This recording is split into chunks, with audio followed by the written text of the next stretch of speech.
Hi friends, నేను మీ lucky world. ఈరోజు ఎంతో టేస్టీ పాలకూర ఫ్రై అయితే చేసేసుకుందామండి. చూడ్డానికి ఇది అసలు అచ్చం ఫ్రైలానే ఉండదు, కర్రీలానే ఉంటుందన్నమాట. ముందుగా పొయ్యి వెలిగించి బాండీ అయితే తీసుకోవాలి.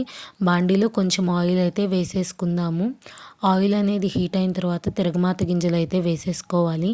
తిరగమాత గింజలు కూడా బాగా వేగిన తర్వాత ఇందులోకి కచ్చాబచ్చాగా దంచుకున్నాం వెల్లుల్లి రెబ్బలు అయితే యాడ్ చేసుకోవాలి. వెల్లుల్లి రెబ్బలు కూడా పచ్చివాసన పోయిన తర్వాత కొంచెం కరివేపాకు అయితే యాడ్ చేసుకోవాలి. ఇప్పుడు మీరు ఉల్లిపాయ వేసుకోవాలి అనుకునే వాళ్ళైతే సన్నగా తరిగిన ఒక ఉల్లిపాయ కూడా వేసుకోవచ్చు. బట్ నేను అదైతే స్కిప్ చేసేస్తున్నాను అనమాట. నెక్స్ట్ వచ్చేసరికి పాలకూరని చిన్నగా కట్ చేసుకొని శుభ్రంగా కడుక్కొని అయితే వేసుకోవాలి. పాలకూర వేయంగానే ఫస్ట్ గ్రీన్ కలర్లో ఉండే పాలకూర మెల్లమెల్లగా కలర్ అనేది చేంజ్ అవుతుందన్నమాట. అసలు ఆకుకూరలు తినడం వల్ల ఎన్ని బెనిఫిట్స్ ఉన్నాయో మనం చెప్పలేమండి. అన్ని రకాల బెనిఫిట్స్ అయితే ఉన్నాయి.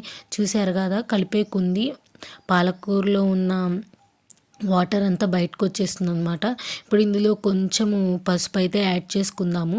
పసుపు వేసుకున్నాక తిప్పుకుంటూ ఉండాలి. నేనైతే హై ఫ్లేమ్లో చేస్తున్నాను కాబట్టి దగ్గరే ఉండి తిప్పుకుంటున్నానండి. మీరు మీడియం ఫ్లేమ్లో చేసుకునే వాళ్ళైతే ఒక 2 మినిట్స్కి ఒకసారి అలా తిప్పుకోవచ్చు అనమాట. చూసారు కదా, పాలకూరలోంచి ఎంత వాటర్ అయితే బయటకు వచ్చేస్తుందో. మనకి వాటర్తోనే ఈ ఫ్రై అనేది ఉడికిపోతుందన్నమాట. బట్ ఫ్రైలానే ఉండదు, కొంచెం కర్రీ టైప్లోనే ఉంటుంది. ఇప్పుడు ఇందులో టేస్ట్కి సరిపడా ఉప్పు అయితే వేసేసుకుందాము. ఉప్పు నేను చూసుకొని వేసుకుంటున్నానండి. మీకు టేస్ట్కి తగ్గట్టుగా అయితే ఉప్పు వేసుకోవచ్చు. దీనికి కొలత ఏం అవసరం లేదు. ఇంకా నేను ఇది కొంచెం గుజ్జులాగా ఉండాలని చెప్పి అయితే చేస్తున్నాను కాబట్టి కొంచెం గుజ్జుగా ఉన్నప్పుడే ఇందులో కొంచెము కారం అయితే యాడ్ చేసేసుకున్నాను. కారం వేసిన తర్వాత ఒక 2 మినిట్స్ ఉంచి దించేసుకున్నానండి. కారం వేసుకున్నాక ఒక 2 మినిట్స్ అయితే ఉంచుకుంటే సరిపోతుందన్నమాట. కారం కూడా మేము ఇంట్లో పట్టించింది కావడం వల్ల కలర్ అనేది చాలా అంటే చాలా బాగా కనిపిస్తుంది.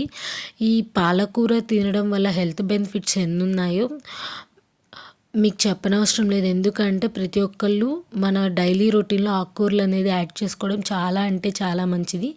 మీరు మన ఛానల్ని ఫస్ట్ టైం చూస్తున్న వాళ్ళైతే సబ్స్క్రైబ్ చేసుకోవడం మాత్రం మర్చిపోవద్దు. ఛానల్ని చూస్తూనే ఉండండి, లైక్ చేయండి, కామెంట్ చేయండి, షేర్ చేయండి. మరిన్ని రెసిపీస్ కోసము మన ఛానల్ని చూస్తూనే ఉండండి. మీకు ఏమన్నా కొత్త రెసిపీస్ కావాలనుకుంటే కామెంట్ సెక్షన్లో కామెంట్ అయితే చేయండి. నేను మీకు ఆ రెసిపీస్ ట్రై చేసి వీడియోగా పెట్టడానికి ట్రై అయితే చేస్తానన్నమాట.